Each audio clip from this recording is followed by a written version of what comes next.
Good morning everyone, welcome to my channel. আমি শর্মিষ্ঠা। আশা করি আমার সকল বন্ধুরা অনেক অনেক ভালো আছো আর সুস্থ আছো। তো এখন মনে হচ্ছে একটুখানি আকাশটা ধরেছে। 2-3 দিন ধরে যা রোদ বৃষ্টির খেলা চলছে কি বলবো, কোনো জামা কাপড়ই তো শোকাচ্ছে না, শুধু ফ্যানের তলায় দিয়ে দিয়ে শোকাচ্ছি। তো ভাবলাম এখন যখন বৃষ্টিটা একটু ধরেছে ততক্ষণে জামা কাপড়গুলো কেচে দিই, অন্তত হাওয়াতে জলটা টেনে যাবে, তারপর নিচে নিয়ে গিয়ে এ ঘর সে ঘর ফ্যানের তলায় দিয়ে শুকিয়ে নেবো। আর এখন না জামা কাপড়গুলো যখন কাচছি তার মধ্যে না একটু কমফোর্ট দিয়ে দিচ্ছি যাতে ভ্যাপসানো গন্ধটা আর না থাকে।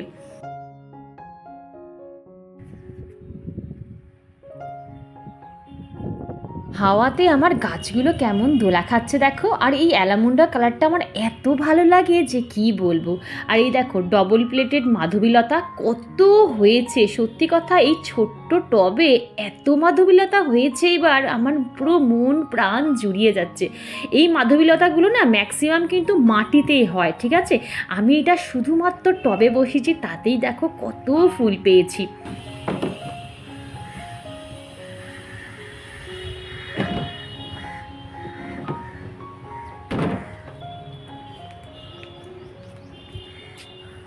বারবার বৃষ্টি আসে বলে এই জানলাটা না বন্ধ করে দিই, নাহলে ঠাকুরের এগুলো সব ভিজে যায়। আর এই যে কাল রাতেই আমি সব বাসন মেজে রেখেছি জানো। এই দেখো কালকে আমি সব বাসন মেজে রেখেছি, মেজে একদম মুছে আমার এই কাপড় আছে ঠাকুরের বাসন মোছার সব তুলে রেখেছি। এখানে আমার সব ঠাকুরের বাসন থাকে, ঘটফট সব মাজা দেখো চকচক করছে, একদম তেঁতুল দিয়েই মেজেছি, দেখেছ। আর এই যে ছাদ বাগানে আজকে এই কটাই ফুল ফুটেছে। আর এই দেখো এটা হচ্ছে স্থলপদ্ম, তোমরা জানো? এটা অনেকে জানে না, এটা ভাবে অন্য ফুল, বাট এটা কিন্তু সিঙ্গেল পেটেলের স্থলপদ্ম, পুরো কাঁচা হলুদ কালারের দেখো। আর আজকে ছাদ বাগানে বেশি ফুল ফোটেনি, এই কটাই ফুটেছে। আর এখানে যে হাজব্যান্ড সব মালা মিষ্টি ঠাকুরের সব দিয়ে গেছে। তো চলো এবার আমি পুজোটা শুরু করে দিই। সব মাজা রয়েছে, প্রদীপ টদীপ সব মাজা। সুস্মিতা বলে আমার এক সাবস্ক্রাইবার বন্ধু আমায় কমেন্ট করে বলেছিল যে শর্মিষ্ঠা তুমি চন্দন বাটার মধ্যে কি ইউজ করলে, কিসের গুঁড়ো ইউজ করলে। অ্যাকচুয়ালি এটা হচ্ছে চন্দন গুঁড়ো, ঠিক আছে, মানে এইটা থাকলে তোমাকে আর চন্দন বাটায় বাটতে হবে না। তো সেটাই আমি এর মধ্যে নিলাম আর একটু গোলাপ জল দিয়ে এটাকে ভালো করে গুলে নিলাম। আজকে তো বৃহস্পতিবার, চন্দন তো লাগবেই লাগবে। আর আজকে না অনেক সকালে ঘুম থেকে উঠে গেছি, বাসি কাজকর্ম আমার সব কমপ্লিট, ইভেন আমার আনাজপত্রও কাটা হয়ে গেছে, সেইগুলো না আর ভিডিও করিনি, কারণ এই সব ভিডিও করতে করতে না ব্লগটা অনেক বড় হয়ে যায়।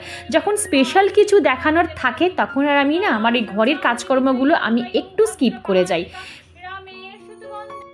অনুরাধা ও কথা ও আবৃত্তি আইডি থেকে আর একটা দিদিভাই আমায় কমেন্ট করে বলেছিল, সে কথা আবৃত্তি আইডি থেকে যে দিদিভাইটা কমেন্ট করেছিল আমার না নামটা জানা নেই, প্লিজ তুমি পারলে তোমার নামটা আমার কমেন্ট বক্সে জানিয়ে দিও যে শর্মিষ্ঠা তুমি পুজোর কত কি জানো, কি ভালো লাগে তোমার পূজা পাঠ দেখতে। থ্যাংক ইউ সো মাচ গো তোমাদের। আসলে আমি যে বললাম না যে ছোটোবেলা থেকেই আমি আমার দিদিমা আমি ঠাকুমার সান্নিধ্যে মানুষ, তাই তাদের পুজো আসছে না ছোটোবেলা থেকেই আমি খুব পুঙ্খানুপুঙ্খানুভাবে না লক্ষ্য রাখতাম, তাই হয়তো একটু আধটু শিখতে পেরেছি। আর একটা দিদিভাই আমায় কমেন্ট করে বলেছিল যে শর্মিষ্ঠা তুমি বাবা লোকনাথকে মহাদেবের পাশে বসাবে। আসলে কি বলতো, এখানে জায়গাটা না মানে মহাদেবের পাশের জায়গাটা খুব শর্ট, কারণ এখানে তো আমি মা লক্ষ্মীর ঘট স্থাপন করি আর ওইটুকু জায়গায় না বসানোই যাবে না। তো ওই জন্য আমি না ঠিক পাচ্ছি না গো অ্যারেঞ্জ করতে, যদি আমার সম্ভব হতো আমি তোমার কথা ঠিক মেনে চলতাম। আজকে বৃহস্পতিবার বলে সব ঠাকুরের মুখগুলো কিন্তু ভিজে গামছা দিয়ে আমি ভালো করে মুছে নিলাম। কোশ্চেন আমাকে সুস্মিতা করেছিল, আমার এখন বাবা লোকনাথকে দেখে মনে পড়লো যে বাবা লোকনাথটা আমার কিসের। অ্যাকচুয়ালি এটা হচ্ছে মার্বেল ডাস্টের। আমাকে দোকানের লোকটি বলেই দিয়েছিলেন যে এই ঠাকুর তুমি স্নান করাতে পারো, কোনো অসুবিধা নেই, কোনো কিচ্ছু কিন্তু পলিশ নষ্ট হবে না। ওং গ্লোং গণেশায় নমঃ, ওং গ্লোং গণেশায় নমঃ, ওং গ্লোং গণেশায় নমঃ। ওং আগের দিন লোকনাথ বাবার পুজোর ভিডিওতে তোমরা এত সুন্দর সুন্দর কমেন্ট করেছো যে আমি ভাষাতেও প্রকাশ করতে পারবো না। তাই ধন্যবাদ বলে তোমাদের ছোট করব না, শুধু বলবো অন্তর থেকে অনেক অনেক ভালোবাসা রইল তোমাদের জন্য। সত্যি কথা বলতে গেলে আমার এই ভিডিওর মাধ্যমে যদি আমি দুটো একটা বন্ধুরও যদি কমেন্টের রিপ্লাই করতে পারি বা তাদের আনসারগুলো আমি দিয়ে দিতে পারি, আমার যে কী শান্তি হয় না বন্ধুরা, আমি কিন্তু বলেও বোঝাতে পারবো না।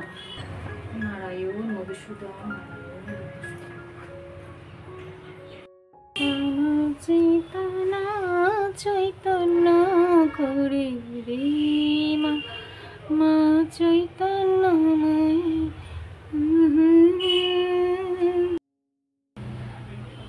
তো বন্ধুরা, আজকে আমার পূজা পাঠ তোমাদের কেমন লাগলো অবশ্যই কিন্তু কমেন্ট বক্সে জানিও।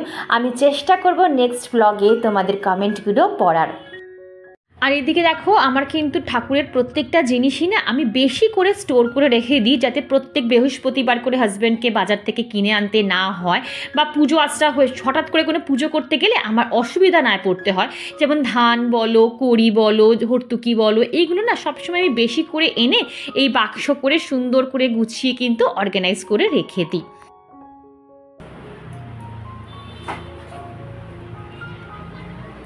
তো এখন মা লক্ষ্মীর পাঁচালিটা পরবো বন্ধুরা। আর এই দেখো, মাও কিন্তু পাঁচালি শুনতে চলে এসেছে, তাই মায়ের হাতে একটু দুব্ব আর একটু ফুলকুচি দিয়ে দিলাম, কারণ যে পাঁচালি শোনে তাকেও কিন্তু দুব্ব হাতে নিয়ে বসে তারপরে মা লক্ষ্মীর পাঁচালি শুনতে হয়। শাশ্বতী ডেলি লাইফস্টাইল থেকে দিদি আমায় কমেন্ট করে বলেছিল যে মনের ভক্তি শ্রদ্ধা হচ্ছে সবচেয়ে বড় জিনিস। একদম ঠিক কথা বলেছো গো দিদি, আমি তোমার সাথে 100% সহমত। মনে যদি অন্যের ক্ষতি করব এই মানসিকতা নিয়ে 24 ঘন্টা যদি আমি ঈশ্বরকে ডেকে যাই বা ঈশ্বরের জপ করি, ঈশ্বর কখনোই তাতে সাড়া দেবে না। মন শুদ্ধ করে যদি তুমি একটা মিনিট ঈশ্বরের কাছে প্রার্থনা করো, দেখবে ঈশ্বর তাতেই কিন্তু সাড়া দেবেন। রূপা চায় না তোমার কমেন্ট দিয়ে আমি নেক্সট ব্লগ শুরু করব, এইটুকু কথা দিয়ে গেলাম ডিয়ার, যদি আমি বেঁচে থাকি, কারণ আজ আছি কাল নাও থাকতে পারি এই পৃথিবীতে।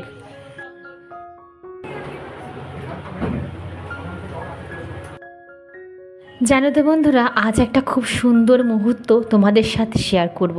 দেখো, রোজই তো তোমাদের সাথে সংসারের কাজকর্মগুলোই শেয়ার করি, আজ না একটা সুন্দর মুহূর্তই তোমাদের সাথে শেয়ার করব। আমি চাই আমার সব সুন্দর মুহূর্তগুলোর সাক্ষী হয়ে তোমরা থাকো। কি হবে তো, যে কটা দিন ব্লগ করব সে কটা দিনই তোমাদের সাথে আমি আমার ভালো মুহূর্তগুলো কিন্তু শেয়ার করব। আজকে কি কি রান্না করলাম সেটা তোমাদের সাথে শেয়ার করিনি। আজকে একদম সিম্পল ঝোল ভাত করেছিলাম আর একটা সেদ্ধ দিয়েছিলাম, ওই জন্য আর রান্নাবান্নাগুলো শেয়ার করিনি। তো এখানে হাজব্যান্ড খেতে বসে গেছে, হাজব্যান্ড খেয়ে উঠলে তারপর আমি আর আমার মা খেতে বসবো। দেখি সরো, এক জায়গায় দাঁড়িয়ে। গুড ইভিনিং বন্ধুরা, সেই দুপুরের পর আবার বিকেলবেলা তোমাদের সাথে দেখা হচ্ছে। বিকেলের চাও কিন্তু আমার এখানে রেডি। এই তো ফ্লাক্সে চাটা ঢেলে দেবো, হাজব্যান্ড নিয়ে বেরিয়ে যাবে আর আমি আর মা 2 কাপ চা খেয়ে দেবো। তাড়াতাড়ি চা ঠা খেয়ে সন্ধ্যের কাজকর্ম সেরে সন্ধ্যে দিয়ে তারপরে যাব একটা জায়গায়। ওই যে বলেছিলাম খুব সুন্দর একটা মুহূর্ত তোমাদের সাথে শেয়ার করব। আশা করি তোমাদের মুহূর্তটা কিন্তু ভীষণ ভীষণ ভালো লাগবে।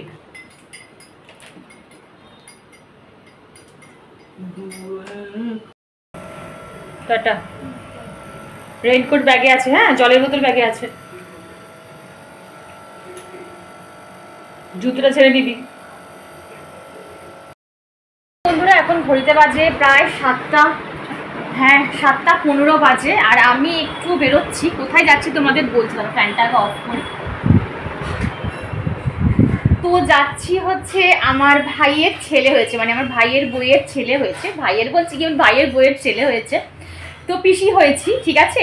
আর পিসি কিন্তু হয়ে গেছি অনেক দিন, কারণ আমরা যখন কাশ্মীরে যেদিনকে জম্মু গিয়ে পৌঁছালাম সেদিনকার ওর ছেলে হয়েছে, ঠিক আছে। ওখানে গিয়ে আমি খবর পেয়েছি যে ওর ছেলে হয়েছে, রাত 12টা না 12:30 সময় ছেলে হয়েছে।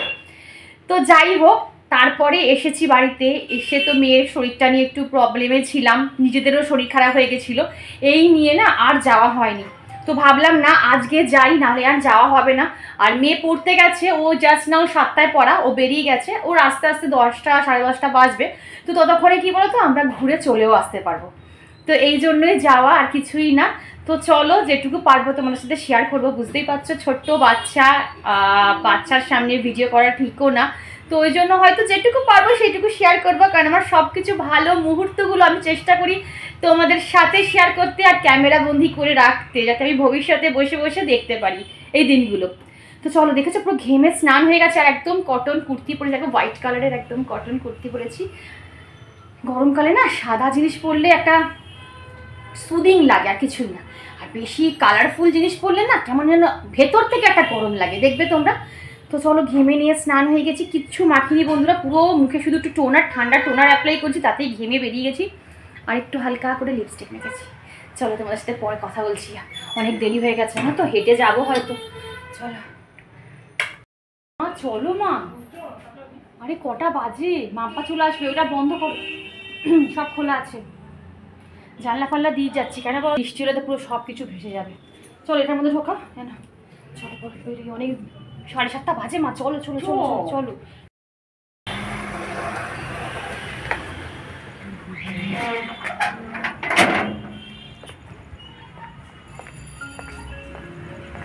বন্ধুরা রিক্সা পাইনি, ওই জন্য হেঁটে হেঁটেই যাচ্ছি, জানো। জানি না কখন রিক্সা পাবো, মাঠে বলতে তাড়াতাড়ি পা চালাও, একটা রিক্সা নেই স্ট্যান্ডে, আর ওখানে অটোও যায় না, এই একটা সমস্যা। চলো তাহলে, অবশেষে রিক্সা পাওয়া গেল, চলো। তো চলো বন্ধুরা, চলে এসেছি একদম সামনে, ব্যাস একটু সাইড করে দেবেন, হ্যাঁ ঠিক আছে।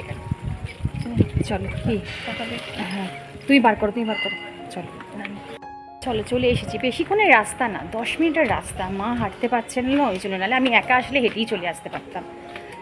চলে এসেছি, এই সামনেই কিন্তু আমার বাপের বাড়ি, ঠিক আর 2 পা এগুলোই আমার বাপের বাড়ি, জানো তো, আর বাপের বাড়ি। চলো, তো কিচ্ছু হবে না। তো এই তো বন্ধুরা, আর কিচ্ছু হবে, গরমকালে আবার কি করবে বলো, গরমকালে কি ফুলাতা নাইটি পরে আমার মতন বসে থাকে পাগের মতন? কিচ্ছু হবে না, নাইটি সবাই গরমে পাচ্ছে না। তো চলে এসেছি, আর পুচকুটা এখন ঘুমাচ্ছে, ওকে দেখানো যাচ্ছে না, ওকে ডাকবে পিসি। তো চলো, কিচ্ছু হবে না।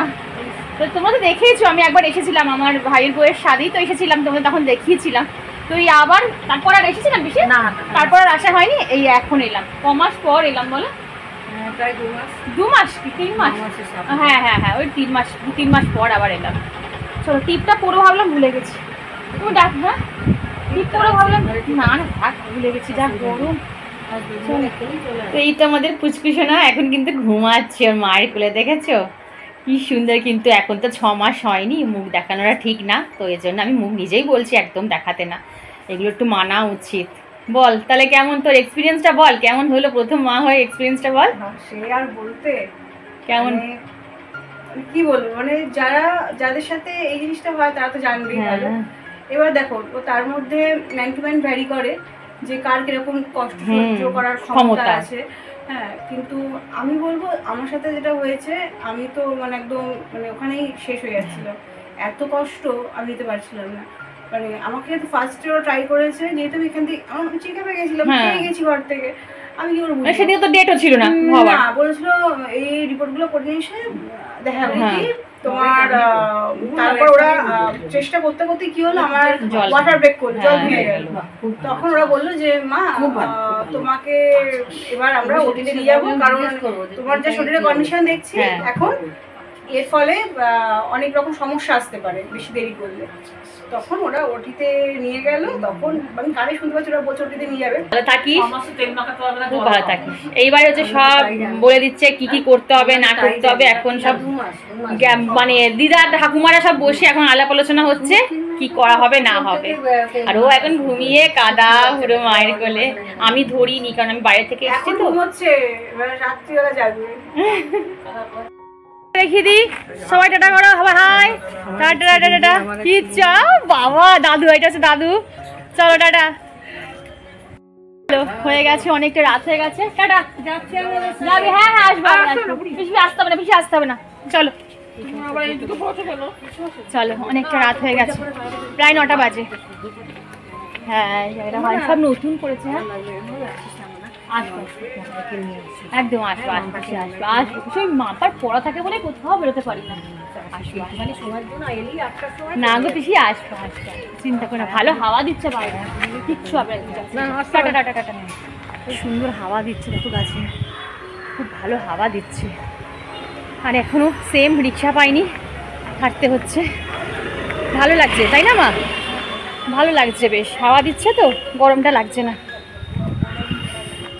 ঠিক আছে, কেমন হাওয়া আছে দেখো, এটা ভালো লাগছে। বন্ধুরা জাস্ট নাও ঘরে ঢুকলাম, আর এখন ঘড়িতে বাজে 9:30। এখন মা ওয়াশরুমে গেছে, মা বেরোলে তারপর আমি যাবো, কি একটু ভালো করে একদম মাথা থেকে জল ঢালবো, তারপরে শান্তি হবে। আর এখন কি বলতো, যার বাড়িতেই যাচ্ছি, যেখানেই যাচ্ছি, ওই একটাই কথা, তোমরা কাশ্মীর গেছিলে না, তোমরা কাশ্মীরে ঘুরে এসেছিলে না, কি বিপদ বলো, কি হতো বলো, এই সব বলছে। তো যাই হোক, ও আমাকে আমার ভাইয়ের বউ যেমন বললো যে দিদি তুমি এত পুজো আশ্রা করো, ওই জন্য ভগবান তোমাকে বাঁচিয়ে দিয়েছে। আমি বললাম না রে, সেটা কোনো কথা না। আর আমি ভগবানকে কাছে শুধু সেই দিনের জন্য থ্যাঙ্কফুল নই, আমি প্রত্যেকটা দিন ঘুম থেকে উঠে ভগবানের কাছে হাত জোড় করে একবার ধন্যবাদ বলি ভগবানকে, যে এই সুন্দর দিনটাকে দেখার জন্য আমার চোখটা যে খুলিয়ে দিলে, এর জন্য অশেষ ধন্যবাদ। আমার যদি মরণ থাকতো, আমার ঘরে বসেও মৃত্যু হতো, আর সেই সময় হয়তো আমার মৃত্যু ছিল না, তাই হয়তো আমি বেঁচে ফিরেছি কলকাতায়, আয়ু হয়তো রয়েছে। আর কি বলতো, আমি যা মানি, এই দেখো যারা এই যে আমাদের এখানে যে বিতান অধিকারী যে মারা গেছে, যে কলকাতায় গেছিল, ও কাশ্মীর যাওয়ার আগে বড়মার মন্দিরে পুজো দিয়ে তারপর কাশ্মীরে গেছে।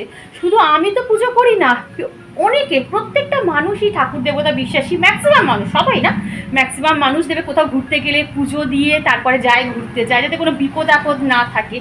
কিন্তু ওই যে একটা কথা আছে না, কপাল, জন্মাবার সময় 3 বিধাতা আমাদের যা কপালে লিখে দিয়েছে, আর তারপরে সেই বিধাতা এসেও সেই কপালের লিখন আর খণ্ডাতে পারে না, ওটাই একদম ভবিতব্য হয়ে আমাদের কপালে, মানে আমাদের জীবনে দাঁড়িয়ে থাকে। তো ওই যতই আমি ঠাকুরকে ডাকি, ঈশ্বরকে ডাকি, সারাদিন ঈশ্বরের পায়ে যদি পড়েও থাকি, যদি আমার মৃত্যু যেদিন হবে সেদিন কেউ আটকাতে পারবে না, সেদিন হবেই। সেই মৃত্যুটা আমাদের মানতে আমরা পারি না, কিছুই না। জন্ম থাকলে মৃত্যু তো হবেই, কিন্তু মৃত্যু আমরা মানতে পারি না, কিন্তু মৃত্যুটা সবচেয়ে বড় সত্যি, আর কিছুই না। তো এই হয়ে গেছে ব্যাপার, জানো। এখন যেখানেই যাচ্ছি সেখানেই এক কথা, তোমরা কাশ্মীর গেছিলে না, কি হতো বলো, বলো তো কি বড় বিপদ, এই এক কথা সবার মুখে। তো যাই হোক, আর কি বলতো, যেহেতু তাড়াতাড়ি করে গেছি তো, মানে কি বলবো, প্ল্যান ছাড়াই চলে গেছি, তো ওই জন্য কী বাচ্চাটার জন্য নেব, কি নেব ঠিক করে উঠতে পারিনি। তো আমি টাকা দিয়ে এসছি, আমি বললাম তুই টাকা হাতে নিয়ে তুই তোর পছন্দ মতন তোর ছেলের জামা প্যান্ট হোক, কি জনসনের সেট হোক, কি কোনো দরকারি জিনিস হোক, এখন টুকটাক তো অনেক দরকারি জিনিস লাগে, আর মাদের হাতে একটু টাকা মানে থাকা দরকার, কারণ কি বলতো টুক করে লাগলো, মা অর্ডার করে দিল, তো ওই জন্য মাদের হাতে টাকা থাকা দরকার, জন্য ওর মাকেই, মানে আমার ভাইয়ের বউকেই হাতে টাকা দিয়ে এসেছি যে তুই তোর পছন্দ মতন কিছু কিনে নিস। এই হয়ে গেছে ব্যাপার। যাই হোক, ভাইপোকে দেখে মনটা পুরো ফুরফুরে হয়ে গেল, ভীষণ ভালো লাগলো। আসুন দিদি, তো দাঁড়াও। তো চলো বন্ধুরা, ভিডিওটা আমি এখানে এন্ড করছি। ভিডিওর কোনো অংশ ভালো লাগলে চ্যানেলটা সাবস্ক্রাইব করে পাশে দেখো, লাইক করো, শেয়ার করো, কমেন্ট করতে একদম ভালো না।